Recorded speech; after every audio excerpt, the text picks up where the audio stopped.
Yaadi yookiin immoo yaada jechuudhaan gooftaan keenya uumaan keenya Iyyasuus Kiristoos kakuu moofaa keessatti uumamoota 22 erga uumeen booda sanbata duraa yookiin immoo qidaamee eegaleetu guyyaa sanbata duraa yookiin immoo guyyaa dilbata guddaa guyyaa boqonnaa gooftaan keenya uumaan keenya Iyyasuus Kiristoos taasiseera. Sanbanni warreen Ayihudootaa biratti akka guyyaa addaatti ilaalama. Kabaja warri Ayihudootaa ittiin kabajanii fi kabaja gooftaan keenya uumaan keenya Iyyasuus Kiristoos akka kabajamuudhaaf dilbanni ajaje garuu garaagartummaa guddaa qaba. Guyyaa dilbataa akkamitti kabajna? Guyyaa dilbataa maal hojjenna? Guyyaa dilbataa immoo maal hojjechuu dhiisna? Guyyaa dilbataa maaltu eeyyamame? Guyyaa dilbataa immoo maaltu dhorkame kan jedhu ilaaluun barbaachisaadha. Kanaaf egaa kakuu haaraa keessatti kakuu moofaa keessatti bakka garaagaraatti Museen fa'a yookiin immoo Waaqayyoon guyyaa 6 uumama hundumaa uumeet guyyaa 7ffaa guyyaa boqonnaa godhee laateera. Waaqni keenya iyyuu guyyaa kana guyyaa eebbifamaa Waaqa keetiif dilbata jedhee kaa'ee jira. Waliigala guyyaa kana guyyaa qiddist yookiin immoo qulqulleettii kana waa'ee kabaja dilbataa, waa'ee qulqullummaa dilbataa, waa'ee hojii gaarummaa dilbata keessa maal hojjechuu akka qabnuu fi guyyaan dilbataa nuufis Waaqa keenyaafis uumama hundumaatiif guyyaa boqonnaa ta'uusaa torbee itti barannudha jechaadha. Kanaafidha maatiiwwan Waaqayyoo egaa wangeela Maatewos boqonnaa 12 lakkoofsa 1 kaasnee gaafa ilaallu yeroo sana Iyyasuus Kiristoos guyyaa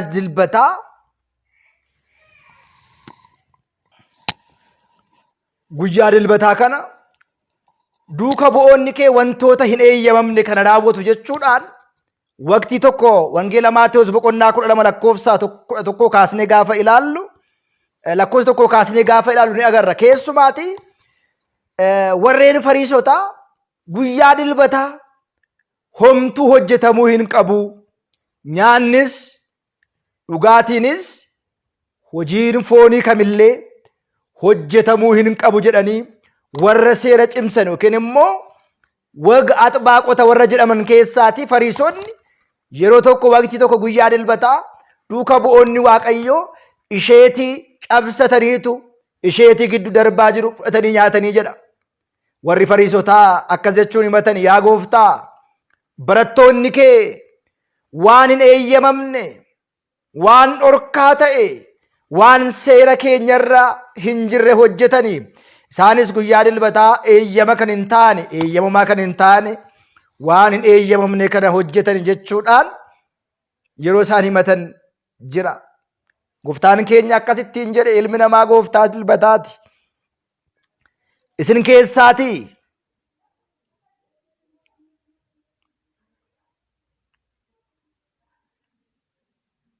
cubbuu kan hin hojjenne eenyudha?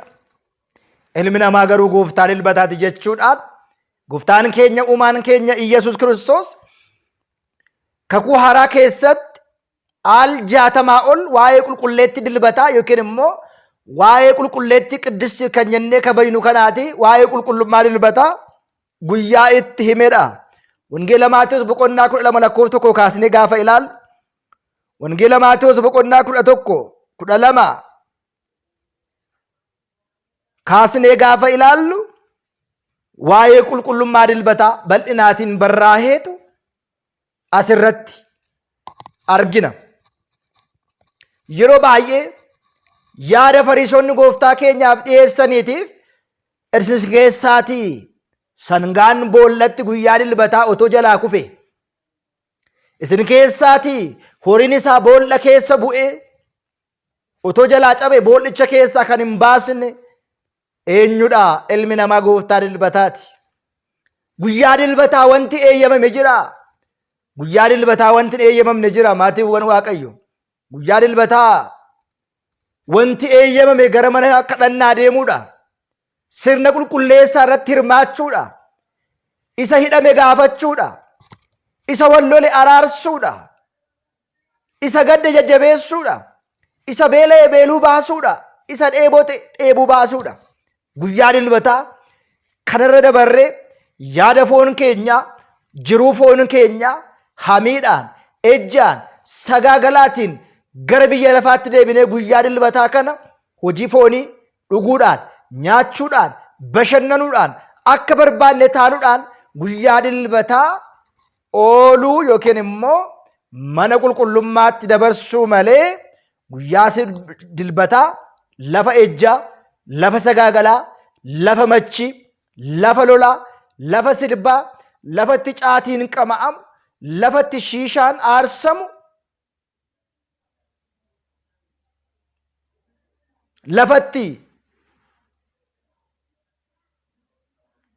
hojiin garaagaraa hojjetamu ooluun hin danda'amu. Guyyaan dilbataa guyyaa boqonnaati. Guyyaan dilbataa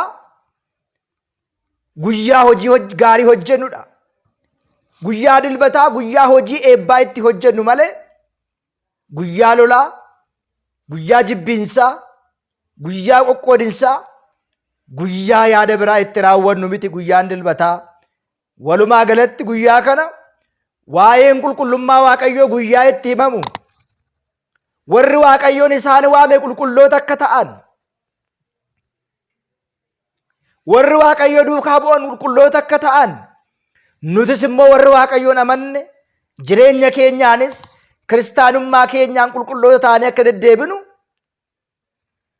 torbee itti barsiifamuu fi itti himamudha. Torbeen kun qulqullummaa Waaqayyoo, qulqullummaa dilbataa, hojii gaarii guyyaa dilbataa hojjechuu qabnu, hojii eebbaa guyyaa dilbataa hojjechuu qabnu torbee kana keessa gooftaa keenya irraatis kan itti baranne qulqulleechi Phexrosis akkuma nutti hime, qulqulleechi Musees akkuma nutti hime jireenyi keenya jireenya qulqulloota ta'uu qaba. Jireenyi keenya qulqullaa'aa ta'uu qaba. Jireenyi keenya jireenya xuraa'aa ta'uu hin qabu.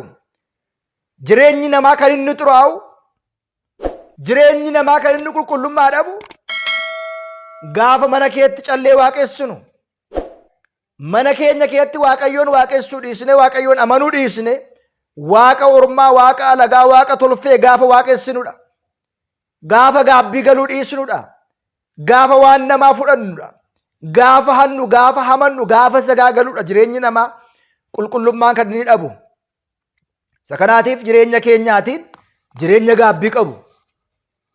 Kiristaanummaa jireenya gaabbiitiin jiraatu, gaabbii keetti deddeebi'u, gaabbu, amantaan deddeebi'u, Waaqa isaa waaqeffatu, Waaqa isaa amanu ta'uudhaan deddeebi'uun hunduma keenya irraa hin jira.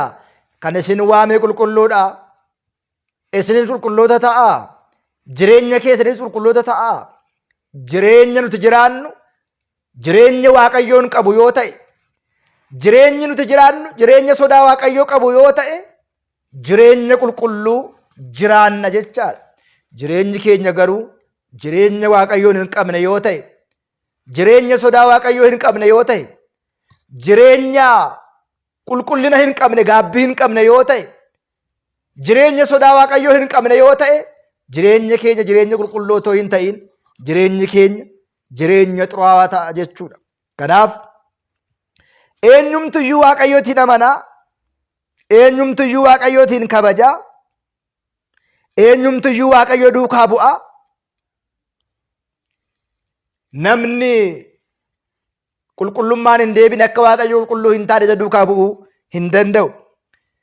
Egaa achi wangeela Maatewos boqonnaa 12 kaasnee hanga dhumaatti gaafa ilaallu guyyaa sanbataa, guyyaa dilbataa waan gaarii raawwachuun eeyyamameera. Akkuma yeroo kaan kiristaanni waan nama akka raawwatuuf hin eeyyamamne, guyyaa dilbataa immoo waan gaarii raawwachuun eeyyamameera. Wangeela Maatewos boqonnaa 12 irratti gaafa ilaallu akkuma kanaa guyyaa dilbataa, guyyaa sanbataa waan gaarii hojjechuun eeyyamameeraa jedha. በሰንበት ቀን መልካም መስራት ተፈቅዷል። ክፉ መስራት መልካም ያልሆነውን ነገር ማድረግ ተከልክሏል። ጉያ ድልበታ ጋሪ ሆጀቹ ጋሪ ዱበቹን ጋሪ ያዱን ጋሪ እንደደቢኡን ኤየመሜራ ሐማራዎቹን ገሩ ጉያ ድልበታ hin eeyyamamne. karaa biraa guyyaa boqonnaati waaqa keenyaafis uumama hundumaatiif guyyaa boqonnaati. guyyaa kana guyyaatti boqonnu, guyyaa kana boqonnaa fooniif lubbuu guyyaatti argannu, guyyaa kana guyyaa waaqayyootti galata galchinu, guyyaa ja'a hojjenne, guyyaa ja'a keetti eebba waaqayyoo, gargaarsa waaqayyoo baanee gaafa gallu, rafnee gaafa kaanu, hojjennee gaafa argannu, dadhabnee gaafa boqonnu, argannee gaafa gammadnu hundumaa guyyaa kana galata isaa galchina, galata isaa qabanne, galataan gara mana isaatti dhaqne waaqa kanaaf galata galchina guyyaa kana malee yaada foonii, hojii foonii, adeemsa foonii, gochaa foonii guyyaa itti hojjennu miti. guyyaa dilbataa gaarii hojjechuun eeyyamameera. guyyaa dilbataa hamaa hojjechuun dhorkameera. egaa akkuma beekamu guyyaa dilbataa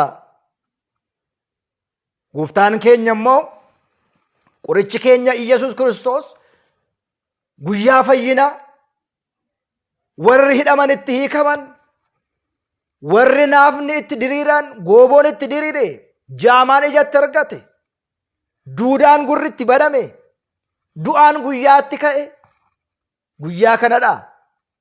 inni iyyuu fayyisaa ture. fayyisuu waaqayyoottis guyyaa dilbataa asheetii ciranii nyaachuu duuka bu'ootaattis warri fariisotaa hin gammanne. fakkeenyaatiif wangeela Yohaannis boqonnaa 5, wangeela Maatewos boqonnaa 8, wangeela Yohaannis boqonnaa 9, wangeela Yohaannis boqonnaa 8 irratti guyyaa dilbataa shibaa hedduu dhaabeera, jaamaa hedduu ija baneera, gooba hedduu diriirseera, du'aa hedduu boolla keessaa kaaseera, hafuura hamaa hidheera. warra hafuura hamaatiin hidhanii fi rakkatan immoo waaqayyoon guyyaa kanatti fayyiseera. guyyaan kun guyyaa hiikkaa, guyyaan kun guyyaa galataa, guyyaan kun guyyaa hojii gaarii, guyyaan kun guyyaa eebbaa, guyyaan kun guyyaa jaalalaa, guyyaan kun guyyaa galataa, guyyaan kun guyyaa galata waaqayyoof dhiyeessinu ta'uusaa beekuudhaan qulqullummaan dilbataa hojii qulqullummaatti hojjennee kan walloleen walitti araaramne aarsaa galataa qabanne warra gaddan jajjabeessine warra dhibaman kadhannee fi gaafannee fi hojii gaariitti hojjechuudhaan qulqullummaan dilbataa waaqayyoos guyyaatti hojii gaarii hojjennu, guyyaatti qulqullummaa waaqayyoo dubbannu, warri waaqayyoo duukaa bu'an qulqulloota waan ta'anidha. nutis immoo jireenya keenyaan isaan ilaallee ani qulqulluu akkan ta'e isin qulqulloota ta'a. akkuma qulqullichi Phexros jireenya keenya keessatti qulqulloota taanee akka deddeebinuudhaaf torbeen lammaffaa sooma gooftaa keenya qorichi keenya Iyyasuus Kiristoos waa'ee qulqullummaa waaqayyoo, qulqullummaa dilbataa warreen waaqayyoo duukaa bu'an qulqulloota ta'uu akka isaan qabanii fi warreen waaqayyoon isaan waame, warri waaqayyoon amanan qulqulloota ta'uu akka isaan qaban torbeetti himamuu fi barsiifamudha. torbeen sadaffaa immoo maal jedhama kutaatti dhufu immoo torbeettaan immoo barumsa kana bal'inaatiin waliitiin barannaa. anaaf dubbattii afaanii isin immoo gurrattiin dhageessan, qalbittiin qalbeeffattan waaqayyo isiniif haa kennu. kan nu barsiise, kan nu gorse, kan nutti dubbate waaqa abboolii keenyaaf galanni haa ta'u. galanni waaqa abbaa, waaqa ilmaa, waaqa hafuura qulqulluutiif haa ta'u. nu haa turu. nagaatiin turaa.